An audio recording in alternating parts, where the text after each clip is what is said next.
Vegeta has had the craziest character development out of any other person in Dragon Ball Z, going from a cold-blooded arrogant killer to a family man protecting the universe, and there's a lot in between that, most of which we will touch on more specifically later in the video.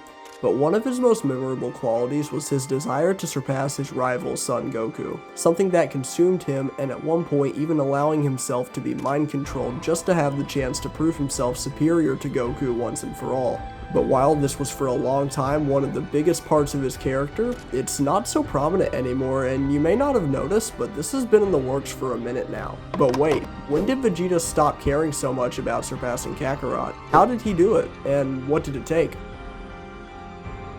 blood in your veins.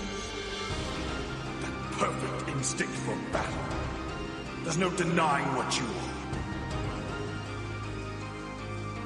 There's no denying what you are.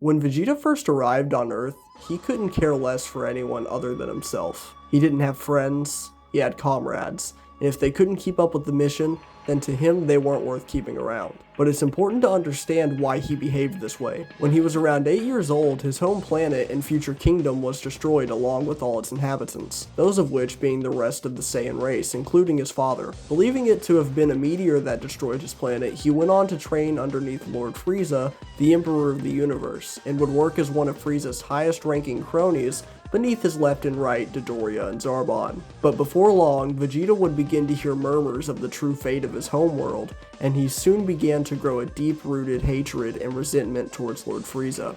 Something which honestly had been growing for some time now, but due to the power difference between the two, he was forced to play the long game, planning to one day overthrow Frieza and rule the galaxy himself. So it's no wonder Vegeta was the man he was the day he showed up on Earth.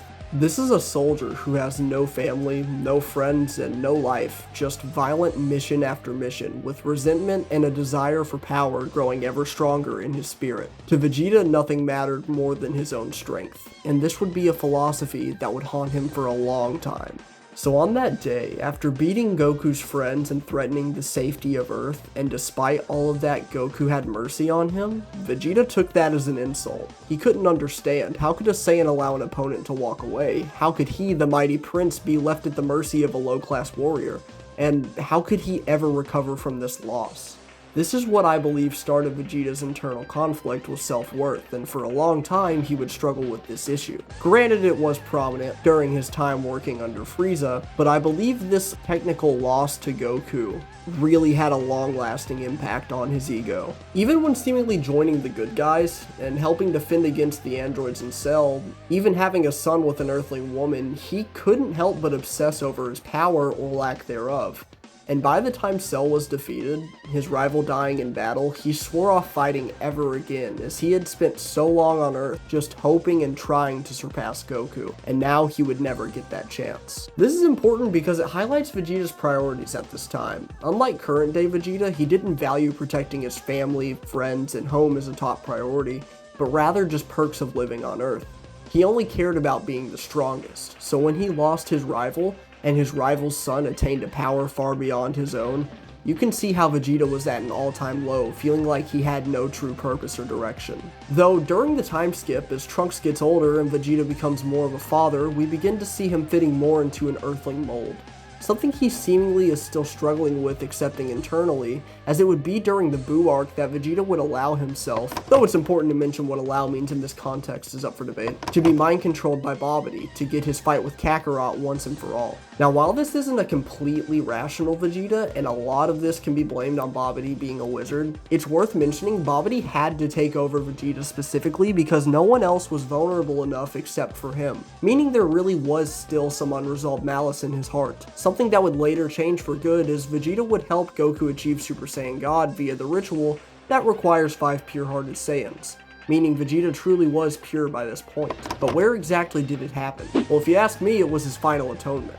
Following his fight with Goku, he flew over to Buu and confronted him solo in a match that ultimately ended in Vegeta being toyed with by a laughing Buu. It's then that the boys arrive and save Vegeta. Vegeta tells Trunks to take care of Bulma, a comment that confuses Trunks as he questions why his father would say such a thing. And in a rare moment since the introduction of Vegeta, we see him display affection towards his son, literally stating, "I haven't held you since you were just a baby." And people want to shit on Goku's parenting. Anyways, he knocks out both Trunks and Goten and orders Piccolo to take them far away from there. But before he goes, Vegeta asks Piccolo a question: if he will see Kakarot in Otherworld. To which Piccolo tells the tough truth that Vegeta has not lived a life worthy of heaven. Vegeta accepted this and rushes Piccolo off. As he looks on at Buu with a smile, he calls out to Bulma, "Trunks, and yes, even you, Kakarot." And this, in my opinion, was the single most important moment in Vegeta's character development. And it's followed by one of the best speeches in the franchise that adds on to this. Later on, towards the end of the Buu saga, as Vegeta was watching Goku and Buu fight, he gave one of his most legendary speeches in the franchise. Your strength is truly amazing, Kakarot. Majin Buu has become too powerful for me. It's as simple as that. You're the only one who can fight him now. You've always been like this. Ever since the day I first met you, when my conquering of frontier worlds brought me to Earth. You were always ready to meet a challenge, even when it was bigger than you were. On that day, I committed my life to surpassing you, having no idea just how far you would go. Then at last it happened. Fueled by my self-loathing, I too transformed.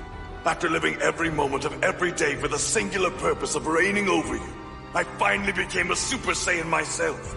The prince had reclaimed his throne and fulfilled his destiny! But no matter how strong I became, your power still exceeded mine.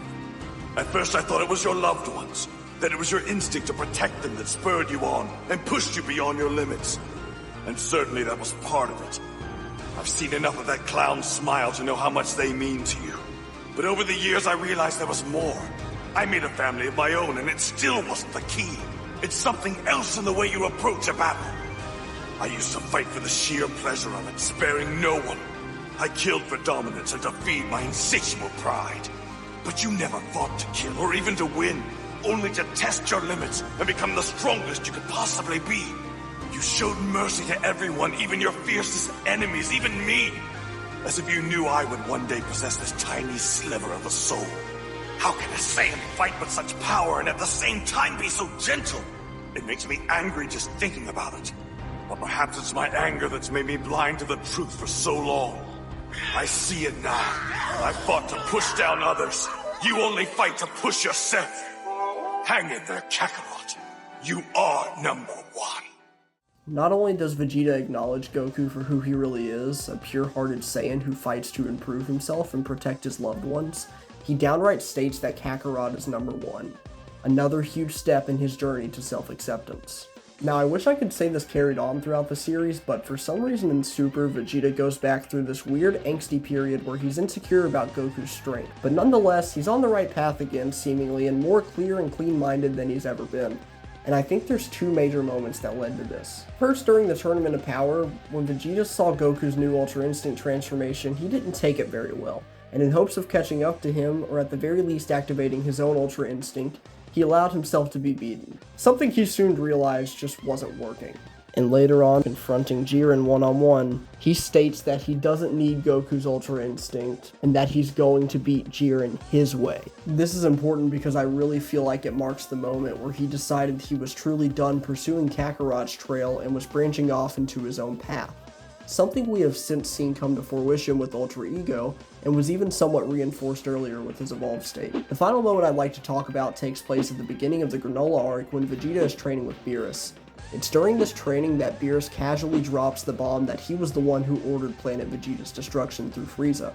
Something we've actually known since the beginning of Battle of Gods, but wasn't touched on throughout all of Super basically. Vegeta, overcome with rage, initially reacts with a furious confrontation attacking Beerus, to which Beerus easily restrains Vegeta and explains that his guilt for the sins of the Saiyans will only hold him back. Something Vegeta himself knows, as previously he had admitted his awareness of the fact that the savage nature of the Saiyans and his father's thirst for power largely contributed to their destruction. This moment was just the cherry on top to a long-coming acceptance about the destruction of his home planet and race.